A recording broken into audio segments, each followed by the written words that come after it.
स्वागत है आप सभी का हमारे YouTube चैनल पर। आज से हम शुरू कर रहे हैं स्टेट पॉलिटी के क्वेश्चन आंसर और हमारा आज का पहला टॉपिक है राज्यपाल।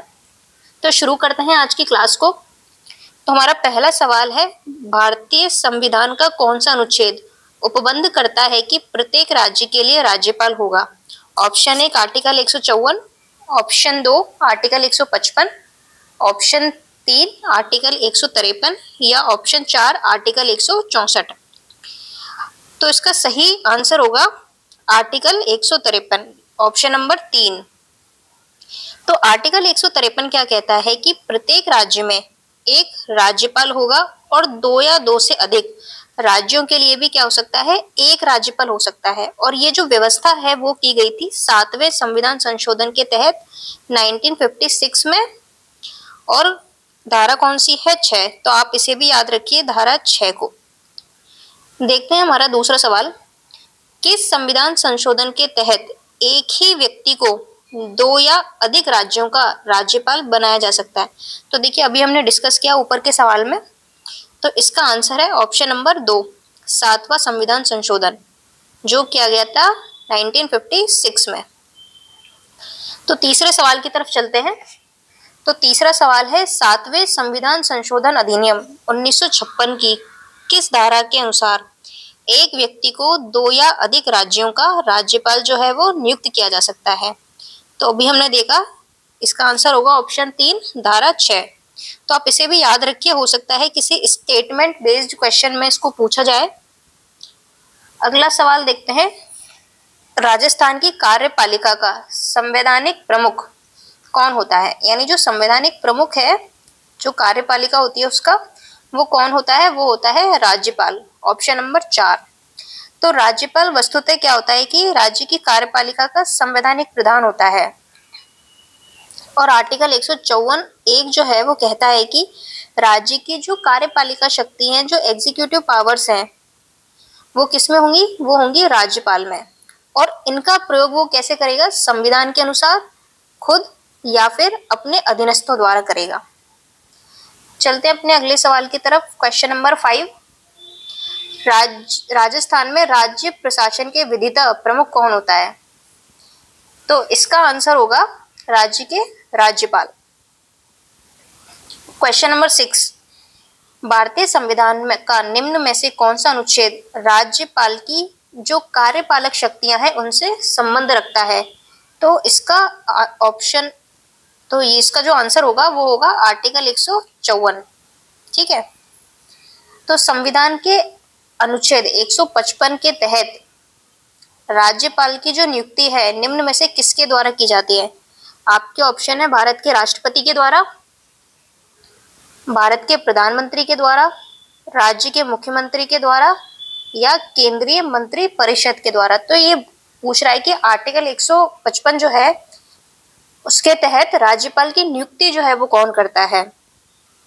तो राज्यपाल की जो नियुक्ति है वो करता है भारत का राष्ट्रपति। तो देखिए यहाँ पे, तो राज्य के राज्यपाल को राष्ट्रपति अपने हस्ताक्षर और मुद्रा सहित अधिपत्र के द्वारा नियुक्त करेगा। तो ये है आर्टिकल 155। अब चलते हैं हमारे नेक्स्ट क्वेश्चन की तरफ। निम्नांकित में से कौन सा सही सुमेलित नहीं है? यानी आपको मैच करना है और देखना है कि कौन सा मैच कर रहा है। आर्टिकल 153 राज्यपाल का पद, आर्टिकल 156 राज्यपाल की पदावधि, आर्टिकल 154 154 राज्यपाल की कार्यपालिका शक्ति और आर्टिकल 155 राज्यपाल को पद से हटाया जाना। तो अभी जो इससे ऊपर का सवाल था उसमें हमने डिस्कस किया था कि 155 के तहत राज्यपाल की नियुक्ति कौन करता है? भारत का राष्ट्रपति। तो यानी 155 में क्या है? राज्यपाल की नियुक्ति। तो इसमें सही सुमेलित कौन सा नहीं है? तो ये वाला सही सुमेलित नहीं है। चलते हैं अपने अगले सवाल की तरफ। क्वेश्चन नंबर 9, भारतीय संविधान के किस अनुच्छेद में कहा गया है कि राज्य के राज्यपाल को राष्ट्रपति अपने अधिपत्र द्वारा नियुक्त करेगा? यानी ये नियुक्ति की बात कर रहा है। तो इसका, तो आपके और इसमें कौन कौन से आर्टिकल दिए हुए हैं? 157, 155, 153 और 163। तो इसका जो सही आंसर होगा वो होगा आर्टिकल 155, जो कि राज्यपाल की नियुक्ति के बारे में बताता है कि राज्यपाल की जो नियुक्ति है वो राष्ट्रपति करेंगे। और ये जो नियुक्ति है वो प्रधानमंत्री या मंत्रिपरिषद की सलाह से की जाती है। चलते हैं अपने अगले सवाल की तरफ। राज्यपाल अपने पद पर कब तक रहता है? 5 वर्ष तक, संसद के प्रसाद पर्यंत, राष्ट्रपति के प्रसाद पर्यंत या 7 साल तक? तो इसका सही आंसर होगा राष्ट्रपति के प्रसाद पर्यंत तक जो राज्यपाल है अपने पद को ग्रहण करता है। तो सामान्यतः इसकी अवधि जो होती है वो 5 वर्ष की होती है, लेकिन राष्ट्रपति के प्रसाद पर्यंत ये लोग रहते हैं, यानी राष्ट्रपति तय करता है। तो आर्टिकल 156 में जो है दिया गया है, तो हम बात करते हैं आर्टिकल 156 की, जिसमें राज्यपाल की पद की अवधि के बारे में हमें बताया गया है। तो आर्टिकल 156 का एक जो है वो कहता है कि राज्यपाल जो है वो राष्ट्रपति के प्रसाद पर्यंत अपना पद धारण करेंगे। इसका मतलब होता है कि जब तक राष्ट्रपति चाहे तब तक। आर्टिकल 156 का 2 क्या कहता है कि जो राज्यपाल है राष्ट्रपति को संबोधित अपने हस्ताक्षर सहित लेख द्वारा अपना पद त्याग कर सकता है। यानी अगर राज्यपाल अपने पद को त्याग करना चाहता है तो राष्ट्रपति को संबोधित अपने जो लेख है हस्ताक्षर सहित लेख के साथ कर सकता है। इसके अलावा आर्टिकल 156 का 3 क्या कहता है कि राज्यपाल जो है वो पद ग्रहण की तारीख से 5 वर्ष की अवधि तक पद धारण करेगा। तो यह है आपका आर्टिकल 156, जो कि क्या बताता है, राज्यपाल की पद की अवधि के बारे में बताता है कि राज्यपाल जो है अपने पद पर कब तक बना रहेगा। देखते हैं अगला सवाल। भारतीय संविधान का निम्नलिखित में से कौन सा अनुच्छेद राज्यपाल के कार्यकाल से संबंधित है? आर्टिकल 156, आर्टिकल 163, 171 या 158? तो अभी हमने बात की कि आर्टिकल 156 जो है वो राज्यपाल के कार्यकाल से संबंधित है, उसकी पद की अवधि तक संबंधित है, पद की अवधि से, यानी वो कब तक बना रहेगा उस पद पर। अगला सवाल है कि राज्यपाल अपना त्यागपत्र किसको संबोधित करता है? ऑप्शन है राष्ट्रपति को, प्रधानमंत्री को, संघ के गृह मंत्री को या उच्च न्यायालय के मुख्य न्यायाधीश को। तो इसका जवाब है ऑप्शन नंबर 1, राष्ट्रपति को। यानी राज्यपाल जो है अपना त्यागपत्र राष्ट्रपति को संबोधित करते हैं। नेक्स्ट क्वेश्चन, नीचे दिए हुए 2 वक्तव्यों पर विचार कीजिए। यानी आपको 2 स्टेटमेंट, एक स्टेटमेंट और एक रीजन दिया हुआ है, आपको बताना है कि कौन सा सही है। तो ए दे रखा है, राज्य का राज्यपाल अपने पद पर राष्ट्रपति की इच्छा पर्यंत ही रहता है। दूसरा है, राज्यपाल की नियुक्ति प्रधानमंत्री द्वारा होती है। अब अभी हमने बात की कि जो राज्यपाल की नियुक्ति है वो कौन करते हैं? राष्ट्रपति करते हैं, प्रधानमंत्री नहीं करते। इसका मतलब ये हो जाएगा गलत। और जो राज्यपाल है अपने पद पर कब तक बने रहते हैं?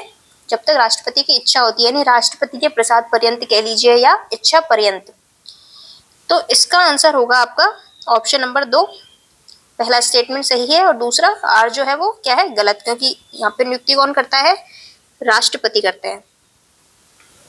चलते हैं अगले सवाल की तरफ, जो कि है किसी राज्य के राज्यपाल के संबंध में सही कथन का चयन कीजिए। यानी हमसे पूछ रहा है कि सही स्टेटमेंट कौन सा है इसमें।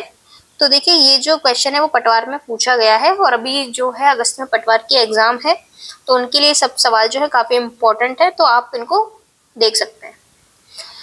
तो आपके ऑप्शन है कि उनको भारत के मुख्य न्यायाधीश नियुक्त करते हैं, वे राष्ट्रपति की इच्छा अनुसार पद पर रहते हैं, उनमें राज्य की कार्यकारी शक्तियां निहित होती है, और ऑप्शन नंबर 4 है वे सामान्यतः वे 5 वर्ष के लिए पद पर रहते हैं। तो हमें बताना है कि इन चारों में से जो है कौन कौन से जो ऑप्शन है वो सही है। तो देखिए, अभी हमने बात की कि जो नियुक्ति की बात है, तो नियुक्ति कौन करते हैं? वो राष्ट्रपति करते हैं। यानी स्टेटमेंट 1 आपका हो जाता है गलत। और राष्ट्रपति की इच्छा अनुसार ये बात है एकदम सही। राज्य की कार्यकारी शक्तियां जो होती हैं वो राज्यपाल में होती हैं, ये बात भी सही है। और देखिए यहाँ पे जो देखिए इस पे फोकस कीजिए कि ये कह रहा है कि सामान्यतः वे 5 वर्ष के पद पर बने 5 वर्ष के लिए पद पर बने रहते हैं, तो इसलिए ये स्टेटमेंट भी सही है। तो इसका सही जवाब हो जाएगा आपका 2, 3, 4, यानी ऑप्शन नंबर 3। निम्न में से कौन सा युग्म सही सुमेलित है? तो इसमें बताना है कि कौन सा पेयर जो है वो सही है, सही नहीं है, सॉरी है ना, ठीक है, सही नहीं है। तो देखिए इसको भी काफी ध्यान से पढ़ने की जरूरत होती है, काफी बार ये गलती हो जाती है। तो ये पूछ रहा है कि सही नहीं है। आर्टिकल 155 राज्यपाल की नियुक्ति, 156 राज्यपाल नियुक्त होने के लिए अर्हताएं, आर्टिकल 158 राज्यपाल पद के लिए शर्तें, और आर्टिकल 159 राज्यपाल द्वारा शपथ या प्रतिज्ञान। तो हमें बताना है कि इसमें से कौन सा जो है वो सही नहीं है। तो देखिए इसमें आर्टिकल 156 जो है ये गलत दे रखा है, क्योंकि नियुक्ति की बात नहीं करता है, यह बात करता है कार्यकाल की। थोड़ी देर पहले ही हमने डिस्कस किया है कि आर्टिकल 156 क्या बात करता है, राज्यपाल की पद की अवधि के बारे में बात करता है। और अगर हम अर्हता की बात करते हैं अगर ये आर्टिकल 157 जो है वो हमें बताते हैं कि क्या क्या अर्हता है। राज्यपाल पद पर नियुक्त होने के लिए योग्यताएं किस आर्टिकल में दी गई हैं? तो आपके ऑप्शन है आर्टिकल 159, आर्टिकल 151, आर्टिकल 157 और 161। तो इसका सही आंसर होगा आर्टिकल 157। आर्टिकल 157 जो है राज्यपाल नियुक्त होने के लिए अर्हताओं के बारे में बात करता है, और संविधान में दो जो है अर्हता या आप कह सकते हैं योग्यता मेंशन की गई है। पहली जो योग्यता है वो है भारत का नागरिक होना, और दूसरा है कि 35 वर्ष की आयु पूरी करना। तो केवल ये दो जो योग्यता है वो संविधान में दी हुई हैं, और ये कौन सा आर्टिकल बताता है हमें? आर्टिकल 157 हमें बताता है। अगला सवाल है, राज्यपाल पद हेतु न्यूनतम आयु सीमा जो है वो क्या है, क्या निर्धारित की गई है? तो आपके ऑप्शन है 35 वर्ष, 25 वर्ष, 18 वर्ष या 50 वर्ष। तो अभी हमने बात की तो 35 ईयर होना चाहिए। अगला सवाल है, अनुच्छेद 157 राज्यपाल के पद के लिए दो योग्यता निर्धारित करता है। ठीक है, पहला स्टेटमेंट ये है, दूसरा है राज्यपाल राज्य व्यवस्थापिका का सदस्य होना चाहिए। तीसरा स्टेटमेंट इसमें दिया हुआ है कि नियुक्ति से पूर्व राज्यपाल को नियुक्ति से पूर्व जो राज्यपाल है उसको 40 वर्ष की आयु पूरी कर लेनी चाहिए। तो ये हमसे पूछ रहा है कि इसमें कौन कौन से स्टेटमेंट जो हैं वो सही है।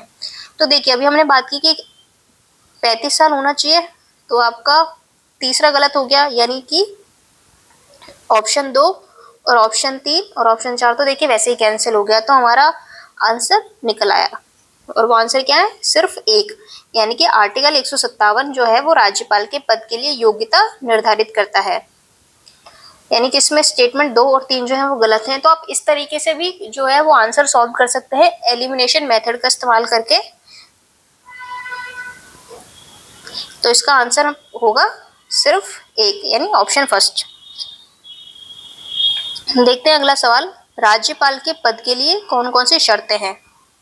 तो वह भारत का नागरिक है, ऑप्शन 2, वह संसद के किसी सदन का या किसी राज्य के विधानमंडल के किसी सदन का सदस्य नहीं होगा, वह अन्य कोई लाभ का पद धारण नहीं करेगा, या वह 35 वर्ष की आयु पूरी कर चुका है। तो देखिए अभी हमने बात की योग्यता की, ठीक है, किसकी बात की?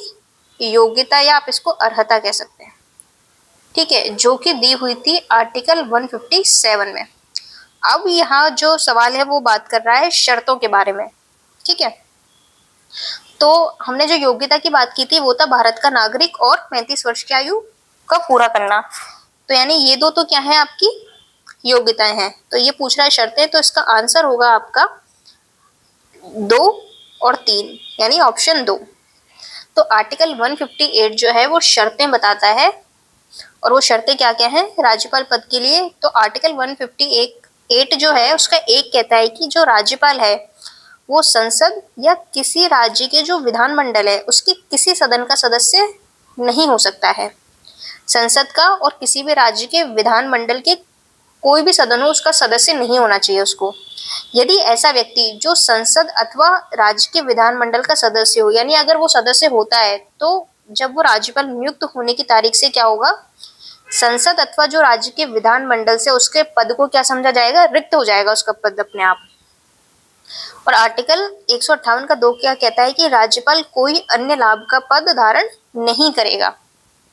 इसके अलावा और क्या लिखा गया आर्टिकल 158 में? तो आर्टिकल 158 का जो 3 है वो क्या कहता है कि राज्यपाल को निःशुल्क निवास स्थान तथा संसद विधि द्वारा, विधि का मतलब कानून के द्वारा निर्धारित वेतन, भत्ते, उपलब्धियां और विशेषाधिकार जो है वो राज्यपाल को प्राप्त होंगे।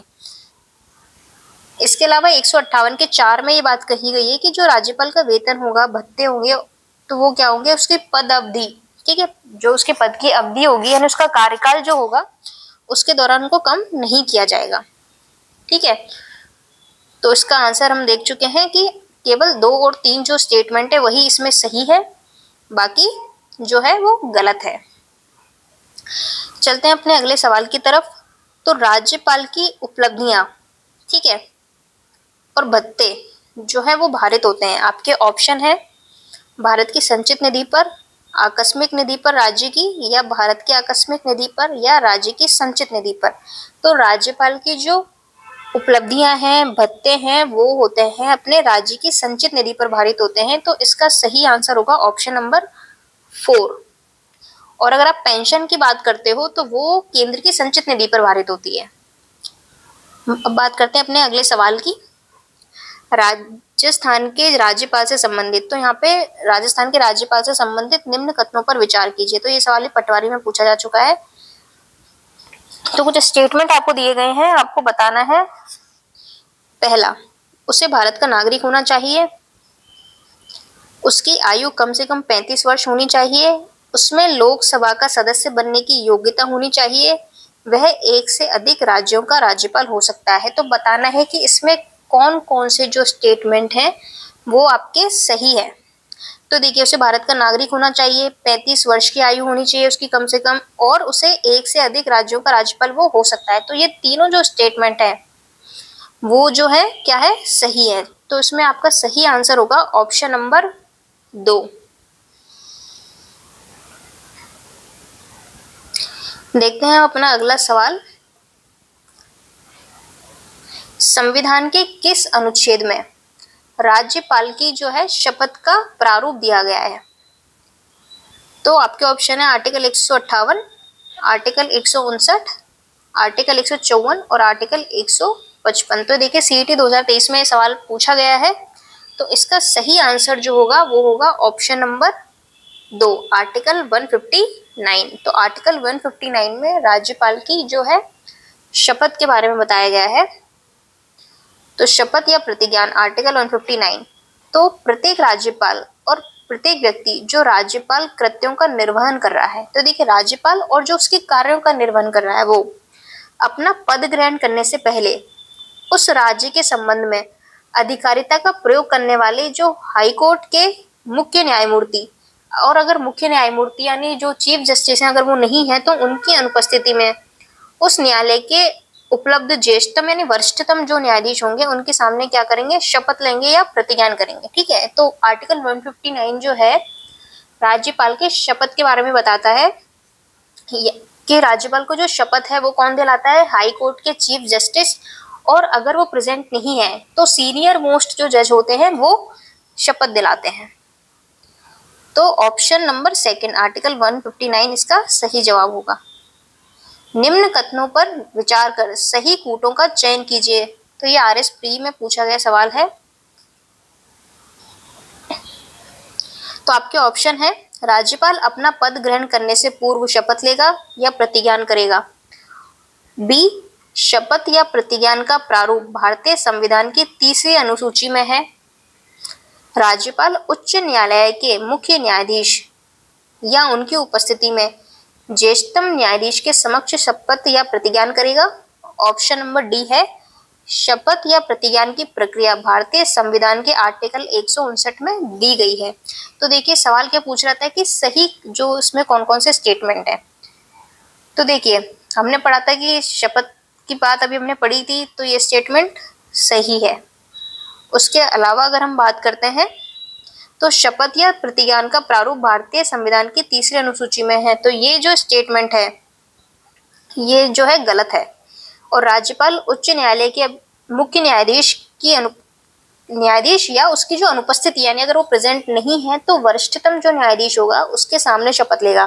तो ये स्टेटमेंट भी आपका सही हो जाता है। शपथ या प्रतिज्ञान की प्रक्रिया भारतीय संविधान के आर्टिकल 159 में दी गई है। तो अभी हमने बात ही की थी थोड़ी देर पहले 159 की, तो ये भी सही है।